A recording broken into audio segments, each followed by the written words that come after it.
তো এই জুমায় আগামী সপ্তাহে যেহেতু নির্বাচন, তো মসজিদের মিম্বার থেকে তো একটা বিষয় আপনাদেরকে জানাতে হয় যে আসলে মুসল্লি হিসেবে আপনাদের করণীয় কি। প্রথম কথা হলো, গণতন্ত্র মতবাদে কেউ যদি বিশ্বাস করে সে কাফের। গণতন্ত্র মতবাদকে কেউ যদি বিশ্বাস করে সে কি? ভয় পাইতেছেন যে সব কাফের হয়ে গেছে? না, সব কাফের হবেন না। কেউ যদি বিশ্বাস করে যে গণতন্ত্র মতবাদে যা আছে, এখানে যা আছে এটা সব সত্য, এটা বিশ্বাস করলাম, কেউ যদি বিশ্বাস করে সে কাফের হয়ে যাবে, তার স্ত্রী তালাক হয়ে যাবে, তার দাফন কাফন হারাম হয়ে যাবে, তার ছেলেমান সব অবৈধ সন্তান হয়ে যাবে। এই জন্য গণতন্ত্র বিশ্বাস করা যাবে।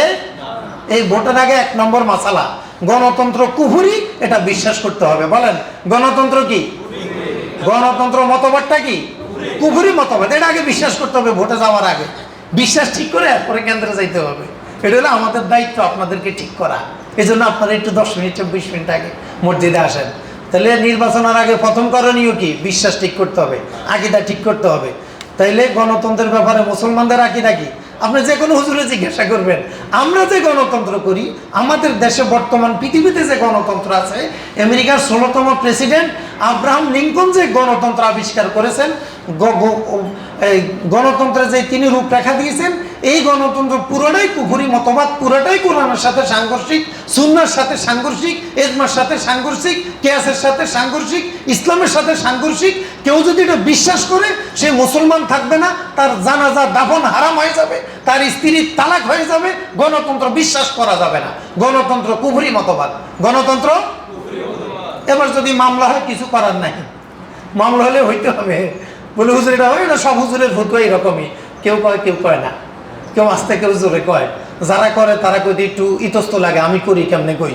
আমরা যারা করি না, আমরা একটু সুন্দর মতো কইতে পারি, যেহেতু করি না এই জন্য চিল্লেতে গলায় বাজে টাজে না।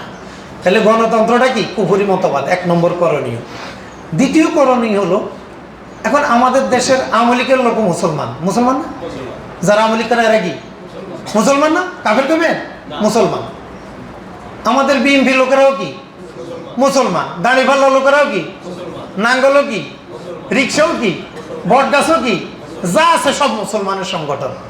এটা হলো প্রথম কনসেপ্ট, যে আমাদের দেশে যত রাজনৈতিক দল আছে এগুলো মুসলমানদের দল, এগুলো একটাও কাফেরের দল না, এগুলো একটা কি না।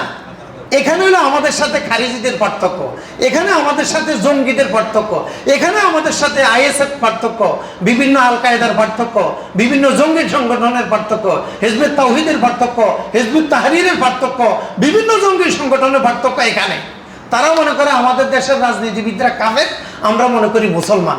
আমরা মনে করি বিএনপিও মুসলমান, আওয়ামী লীগও মুসলমান, দাঁড়িপাল্লা মুসলমান, নাঙ্গলও মুসলমান, বটগাছও মুসলমান, রিক্সাও মুসলমান, সবগুলা রাজনৈতিক সংগঠন মুসলমানদের সংগঠন।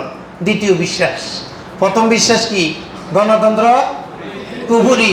বিশ্বাস করলে ঈমান চলে যাবে, কাফের হয়ে যাবে, বিশ্বাস করা যাবে না। তবে ভোট দেওয়া যাবে। ভোট দেওয়ার বিশ্বাস করা এক না, বিশ্বাস করার ভোটে দাঁড়ানো এক না, বিশ্বাস করার নির্বাচন করা এক না। যেমন আমাদের দেশের অনেক যত জজ আছে সবাই মুসলমান। এখন যিনি জজ হবেন তাকে প্রথমে বিশ্বাস করতে হবে ইংরেজদের বানানো সংবিধান, এখানে যত কোরআন বিরোধী আছে একটাও বিশ্বাস করি না, আমি বুঝি আর না বুঝি একটাও বিশ্বাস করি না। এরপরে আবার রায় দেওয়া শুরু করতে হবে, কারণ আমি মুজবার, কারণ এর বাইরে রায় দেওয়ার মতো কি আমার সুযোগ নাই। আগে আকীদা ঠিক করতে হবে, এরপরে এই ধরনের রাষ্ট্রীয় কাজে আমাদেরকে অংশগ্রহণ করতে হবে। তাহলে 1 নম্বর করণীয়, গণতন্ত্র কুফরি। কেউ যদি বিশ্বাস করে সে কি হয়ে যাবে?